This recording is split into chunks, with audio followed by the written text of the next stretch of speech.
لبيك اللهم لبيك لبيك لا شريك আসসালামু আলাইকুম ওয়া রাহমাতুল্লাহি ওয়া বারাকাতুহু। সম্মানিত বন্ধুরা, বর্তমানে আহলে কোরআন অর্থাৎ হাদিস অস্বীকারীদের দৌরাত্ম্য অনেক বেড়ে গেছে। তারা গ্রামে গঞ্জে শহরে বন্দরে সবখানে লোকদেরকে তাদের মতবাদের দিকে আহ্বান করতেছে। তারা বিভিন্নভাবে প্রশ্ন উত্থাপন করে সাধারণ জনগণের মনে বিভ্রান্তি সৃষ্টি করতেছে। তার মধ্যে তাদের একটা প্রশ্ন হলো, রাসূলুল্লাহ সাল্লাল্লাহু আলাইহি ওয়াসাল্লামের যুগে হাদিস লিপিবদ্ধ হয়নি, বরং ২-৩ শত বছর পরে হাদিস লিপিবদ্ধ করা হয়েছে। তাহলে তা কিভাবে নির্ভরযোগ্য দলিল হতে পারে? এটি তাদের একটি প্রশ্ন, অনেক প্রশ্নের মধ্যে একটি প্রশ্ন। এর সপক্ষে তারা একটি দলিল পেশ করে। সেই দলিলটি হচ্ছে আন আবি সাঈদ আল খুদরি রাদিয়াল্লাহু তাআলা আন্না রাসূলুল্লাহ সাল্লাল্লাহু আলাইহি ওয়াসাল্লাম قال لا تكتبوا عني ومن كتب عني غير القرآن فليمحوه। তারা এই যে দলিলটা পেশ করে, এখানে বলা হচ্ছে যে হযরত আবু সাঈদ খুদরি রাদিয়াল্লাহু তাআলা আনহু থেকে বর্ণিত, তিনি বলেন আল্লাহ রাসূল সাল্লাল্লাহু আলাইহি ওয়াসাল্লাম নিষেধ করেছেন লা তাকতুবু আন্নি, যে তোমরা আমার থেকে কিছু লিখিও না, অর্থাৎ হাদিস লিখিও না। ওমান কাতাবা আন্নি গায়রাল কুরআনি, তোমাদের মধ্যে যে ব্যক্তি বা যে কেউ কোরআন ছাড়া অন্য কিছু লেখে, আমার হাদিস লেখে বা লিখেছে, ফাল ইয়ামহুহু, সে যেন তা মেটে দেয়, সে যেন তা কেটে দেয়, মুছে দেয়। এটি হচ্ছে তাদের দলিল, এই হাদিসটি তাদের দলিল। এই হাদিসের মধ্যে যে অংশটা তারা দলিল হিসেবে পেশ করে, তার পরবর্তীতে আরো কিছু অংশ আছে যেগুলো তারা বলে না। এই হাদিস সম্পর্কে, তাদের এই দলিল সম্পর্কে আমাদের জবাব হচ্ছে যে রাসূলুল্লাহ সাল্লাল্লাহু আলাইহি ওয়াসাল্লামের জামানায় সাহাবীগণ হাদিস লিপিবদ্ধ করেছেন, হাদিসে তার প্রমাণ রয়েছে। অবশ্য প্রথম যুগে রাসূলুল্লাহ সাল্লাল্লাহু আলাইহি ওয়াসাল্লাম হাদিস লিপিবদ্ধ করতে নিষেধ করেছিলেন, কারণ তখন প্রথম প্রথম কোরআন নাজিল হচ্ছিল, ফলে তা কোরআনের সাথে মিশে যাবার ভয় ছিল। কিন্তু পরে তিনি হাদিস লিপিবদ্ধ করার অনুমতি প্রদান করেন। আমাদের বন্ধুরা তাদের দাবির সপক্ষে যে দলিল পেশ করে থাকেন তা আংশিক, পূর্ণ দলিল তারা পেশ করেন না। এটাও একটি ধোঁকাবাজি। চলুন পূর্ণ হাদিসটি আমরা দেখে নিই। তো সেই হাদিসটা যদি আমরা দেখতে যাই, তাহলে আমাদেরকে হাদিসের কিতাবগুলো দেখতে হবে, সিয়াসিত্তা কিতাব। তো এটি দেখার জন্য আমরা প্রথমে গুগল ক্রোমে যাব। গুগলে যাব, গুগলে গিয়ে আমরা সার্চ করব সুন্নাহ.com। সুন্নাহ.com এখানে অনলাইনে হাদিসের কিতাবগুলো আছে, আপনারা যে কেউ এখান থেকে যাচাই করতে পারবেন। তো প্রথমে আমরা তাদের হাদিসটা দেখব, সহিহ মুসলিমের হাদিস। তারা যে দলিল পেশ করে যে হাদিসটি দিয়ে, সেটি হচ্ছে সহিহ মুসলিমের হাদিস। হাদিসের বাব হচ্ছে কিতাবুজ জুহুদ ওয়ার রাকাইক, এটি হচ্ছে অধ্যায়। এই অধ্যায়ের হাদিস নম্বর 3004। আমরা যদি দেখি নিচের দিকে 3004 নম্বর হাদিস দিয়ে তারা দলিল পেশ করতেছেন। সেখানে মূল হাদিসটির মধ্যে কি আছে আমরা এখন এটি দেখব। এইটি হচ্ছে সেই হাদিস, হযরত আবু সাঈদ খুদরি রাদিয়াল্লাহু তাআলা আনহুর হাদিস। এখানে মূল হাদিসটা বলা হচ্ছে, দেখেন এখান থেকে সনদ এবং মতন সহকারে হাদিসটা আছে। এখানে বলা হচ্ছে হাদ্দাসানা হাদ্দাদ ইবনে খালিদ আল-আজদি হাদ্দাসানা হাম্মাম আন যায়েদ ইবনে আসলাম আন আতা ইবনে ইয়াসার আন আবি সাঈদ আল-খুদরি রাদিয়াল্লাহু তাআলা আন্না রাসূলুল্লাহ সাল্লাল্লাহু আলাইহি ওয়াসাল্লাম লা তাকতুবু আন্নি ওয়া মান কাতাবা আন্নি গায়রাল কুরআনি ফালইয়ামহুহু ওয়া হাদ্দিসু আন্নি ওয়ালা হারাজা ওয়া মান কাযাবা আলাইয়া ক্বালা হাম্মাম আহসিবুহু ক্বালা মুতাআম্মিদান ফালিয়াতাবাওয়া মাকআদাহু মিনান নার। হাদিসটি হচ্ছে, মূল হাদিসটি হচ্ছে এটি। এটি আছে সহিহ মুসলিম শরীফের কিতাবুজ জুহুদ ওয়ার রাকাইক, এই অধ্যায়ের মধ্যে হাদিসটি। এই হাদিসটির মূল অর্থ হচ্ছে যে হযরতে আবু সাঈদ আল খুদরি, আবু সাঈদ খুদরি রাদিয়াল্লাহু তাআলা আনহু হতে হাদিসটি বর্ণিত। তিনি বলতেছেন যে আল্লাহ রাসূল সাল্লাল্লাহু আলাইহি ওয়াসাল্লাম বলেছেন, আমার বাণী হাদিস তোমরা লিপিবদ্ধ করিও না। কেউ যদি আমার কথা লিপিবদ্ধ করে, অর্থাৎ হাদিস যদি লিপিবদ্ধ করে থাকে কোরআন ছাড়া, কোরআন ব্যতীত, তাহলে কি হবে? সে যেন সেটা মুছে ফেলে। ফালিয়ামহুহু, সে যেন সেটা মুছে ফেলে। ওয়াহাদ্দিসু আন্নি, আর আর আমার কাছ থেকে তোমরা হাদিস বর্ণনা করো। তিনি লিখতে নিষেধ করছেন, কিন্তু বর্ণনা করতে নিষেধ করেন নাই।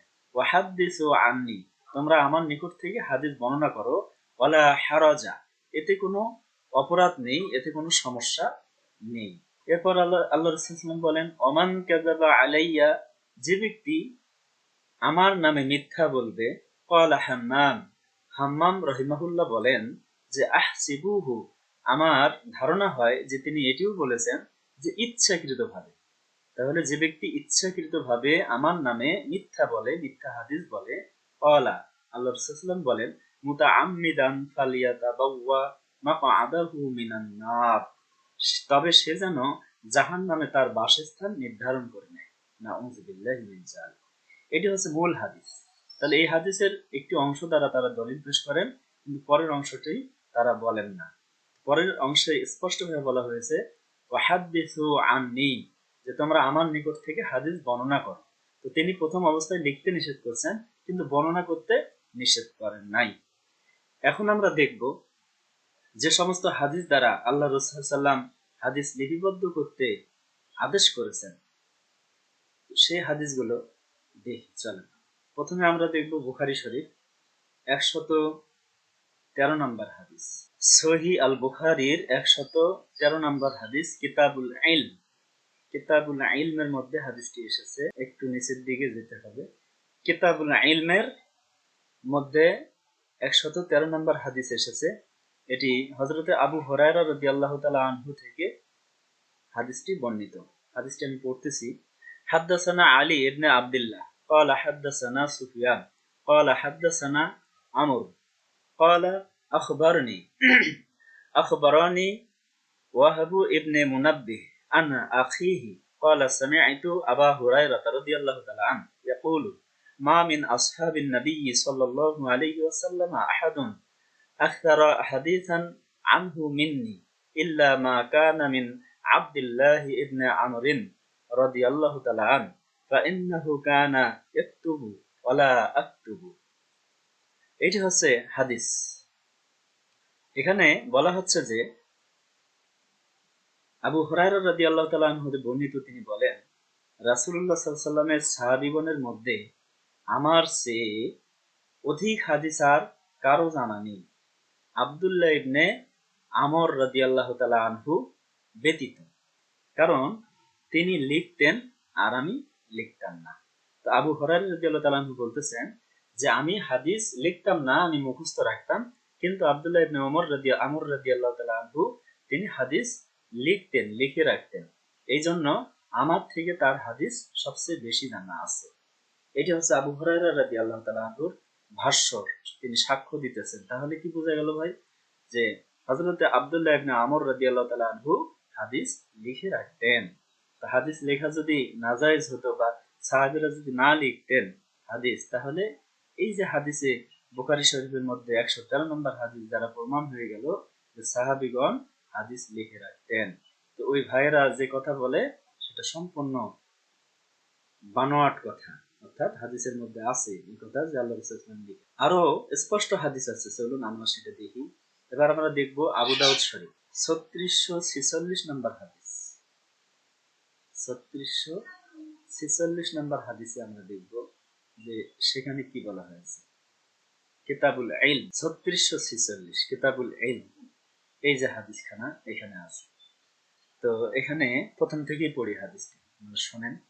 হাদ্দাসানা মুসাদ্দাদ ওয়া আবু বকর ইবনে আবি শাইবা قال حدثنا يحيى عن عبيد الله ابن الأخنس عن الوالد ابن عبد الله بن أبي مغيث عن يوسف ابن مهك عن عبد الله ابن عمرو رضي الله تعالى عنه قال كنت أكتب كل شيء أسمعه من রাসূলিল্লাহি সাল্লাল্লাহু আলাইহি ওয়াসাল্লাম উরিদু হিফযাহু ফানাহাত ফানাহাতনি কুরাইশ وقالوا أتكتبوا كل شيء تسمعوه ورسول الله صلى الله عليه وسلم بشر يتكلم في الغضب والرضا فأمسكت عن الكتاب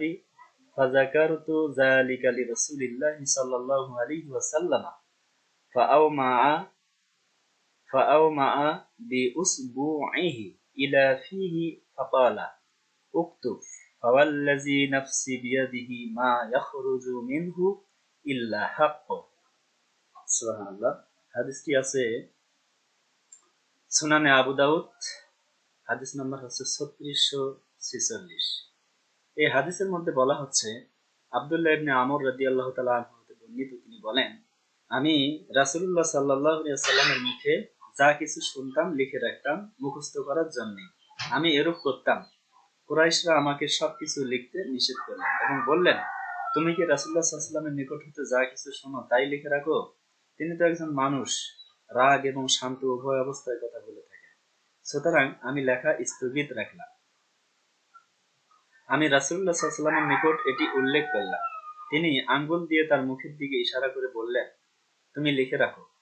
সেই সত্তার শপথ, উক্তুব ফাওয়াল্লাযী, তুমি লিখে রাখো, ফাওয়াল্লাযী নাফসি বিয়াদিহি মা ইয়াখরুজু মিনহু ইল্লা হক, সেই সত্তার শপথ যার হাতে আমার প্রাণ রয়েছে, সেই সত্তার শপথ যার হাতে আমার প্রাণ, এ মুখ হতে সর্ব অবস্থায় সত্য ব্যতীত অন্য কিছু বের হয় না। তাহলে এই হাদিস দ্বারা স্পষ্ট বোঝা গেল আল্লাহ রাসূল সাল্লাল্লাহু আলাইহি ওয়াসাল্লাম হাদিস লিখতে অনুমতি দিয়েছেন। হযরতে আব্দুল্লাহ ইবনে আমর রাদিয়াল্লাহু তাআলা থেকে হাদিসটি বর্ণিত, তেনাকে আল্লাহ রাসূল সাল্লাল্লাহু আলাইহি ওয়াসাল্লাম অনুমতি দিয়েছেন যে তুমি লিখে রাখো, আমি রাগান্বিত অবস্থায় থাকি আর সন্তুষ্ট অবস্থায় থাকি, সর্ব অবস্থায় আমার মুখ দিয়ে সত্য ব্যতীত অন্য কিছু বের হয় না। তাহলে স্পষ্ট আমরা বুঝলাম যে আল্লাহ রাসূল সাল্লাল্লাহু আলাইহি ওয়াসাল্লাম হাদিস লিখতে বলেছেন এবং সাহাবায়ে কেরাম হাদিস লিখেছেন, তাবিঈনগণ হাদিস লিখেছেন, যার মাধ্যমে আমাদের পর্যন্ত হাদিস পৌঁছেছে। এরপর আরেকটি হাদিস আপনাদের সামনে দেখাবো। এটি হচ্ছে আবু দাউদ শরীফের হাদিস, 3649 নম্বর হাদিস। কিতাবুল ইলমের মধ্যে এই হাদিসটি আছে। হাদিসটি পুরোটা আমি পাঠ করতেছি। হাদ্দাসানা মুআম্মাল قال حدثنا الوليد وحدثنا العباس ابن الوالد ابن مزيد قال أخبرني أبي عن الأوزاعي عن يحيى ابن أبي كثير قال حدثنا أبو سلمة يعني ابن عبد الرحمن قال حدثني أبو هريرة رضي الله تعالى عنه قال لما فتحت مكة قام النبي صلى الله عليه وسلم فذكر خطبة النبي صلى الله عليه وسلم قال فقام رجل من أهل اليمن يقال له أبو شه فقال يا رسول الله صلى الله عليه وسلم اكتبوا لي فقال اكتبوا لأبي شه। এটা হচ্ছে হাদিস। এই হাদিসের মধ্যে বলা হচ্ছে যে আবু হুরায়রা রাদিয়াল্লাহু তাআলা আনহু হতে বর্ণিত, তিনি বলেন, মক্কা বিজয় হলে রাসূলুল্লাহ সাল্লাল্লাহু আলাইহি ওয়াসাল্লাম দাঁড়ালেন খুতবার জন্য, খুতবা দেওয়ার জন্য আল্লাহ রাসূল সাল্লাল্লাহু আলাইহি ওয়াসাল্লাম দাঁড়ালেন। অতঃপর আবু হুরায়রা রাদিয়াল্লাহু তাআলা আনহু রাসূলুল্লাহ সাল্লাল্লাহু আলাইহি ওয়াসাল্লামের ভাষণ উল্লেখ করলেন। বর্ণনাকারী বলেন, আবু শাহ নামক ইয়ামানের এক ব্যক্তি বললেন, ইয়া রাসূলুল্লাহ সাল্লাল্লাহু আলাইহি ওয়াসাল্লাম, আপনারা আমাকে লিখে দেওয়ার ব্যবস্থা করে দিন, অর্থাৎ আপনি যে খুতবা দিলেন, যে হাদিস বললেন, এগুলো আমাকে লিখে দেওয়ার ব্যবস্থা করে দিন। রাসূলুল্লাহ সাল্লাল্লাহু আলাইহি ওয়াসাল্লাম তখন বললেন, তোমরা আবু শাহকে লিখে দাও। আল্লাহ রাসূল সাল্লাল্লাহু আলাইহি ওয়াসাল্লাম বললেন, উকতুবু লি আবি শাহ, আবু শাহর জন্য তোমরা লিখে দাও। আমি যা হাদিসগুলো বললাম, যে খুতবা দিয়েছি, এটি তোমরা তার জন্য লিখে দাও। সুবহানাল্লাহ। তাহলে স্পষ্ট বোঝা গেল যে আল্লাহ রাসূল সাল্লাল্লাহু আলাইহি ওয়াসাল্লামের যুগেও হাদিস লিপিবদ্ধ করা হতো। আল্লাহ রাসূল সাল্লাল্লাহু আলাইহি ওয়াসাল্লামের যুগ থেকে 200-300 বছর পরে হাদিস লিপিবদ্ধ করা হতো বলে যারা বলেন, এরা আসলে বিভ্রান্তির মধ্যে আছেন। এরা আসলে পরিপূর্ণভাবে হাদিসের কিতাবগুলো ঘেঁটে দেখেন না, যার কারণে এই ধরনের কথাবার্তা। আল্লাহ রাসূল সাল্লাল্লাহু আলাইহি ওয়াসাল্লামের হাদিস যে সমস্ত সাহাবাগণ লিখতেন সেগুলোকে সেগুলোকে বলা হয় সহিফা। এই সমস্ত সহিফাগুলো তারা হাদিস লিখে রাখতেন সহিফার মধ্যে। যেমন তাদের তাদের মধ্যে উল্লেখযোগ্য হলো আবু হুরায়রা, আবু বকর রাদিয়াল্লাহু তাআলা আনহু। তার নিকট একটি হাদিসের সংকলন ছিল, তাকে বলা হয় সহিফায়ে আবি বকর রাদিয়াল্লাহু তাআলা আনহু। আব্দুল্লাহ ইবনে আমর রাদিয়াল্লাহু তাআলা আনহু, তার লিখিত সহিফাগুলোকে বলা হয় সহিফায়ে সাবিকা। আলী রাদিয়াল্লাহু তাআলা আনহুর লিখিত সহিফাগুলোকে সহিফায়ে জারিদাহ বলা হয়। আনাস ইবনে মালিক রাদিয়াল্লাহু তাআলা আনহু এর হাদিস, তিনি হাদিস লিখতেন এবং শেখাতেন। সামুরা ইবনে জুনদুব রাদিয়াল্লাহু তাআলা আনহু, তার নিকট একটি হাদিসের সংকলন ছিল। তো এই হচ্ছে ভাই কথা, যারা এ ধরনের কথাবার্তা বলে যে রাসূলুল্লাহ সাল্লাল্লাহু আলাইহি ওয়াসাল্লামের যুগে সাহাবায়ে কেরাম হাদিস লেখেন নাই, তারা আসলে ভুল কথা বলেন, ভুল তথ্য দেন। তাদের বিভ্রান্তি থেকে আমাদেরকে দূরে থাকতে হবে। আল্লাহ সুবহানাহু ওয়া তাআলা আমাদের সকলকে সমস্ত বিভ্রান্তির থেকে হেফাজত করুন। আমিন। আসসালামু আলাইকুম ওয়া রাহমাতুল্লাহি ওয়া বারাকাতুহু।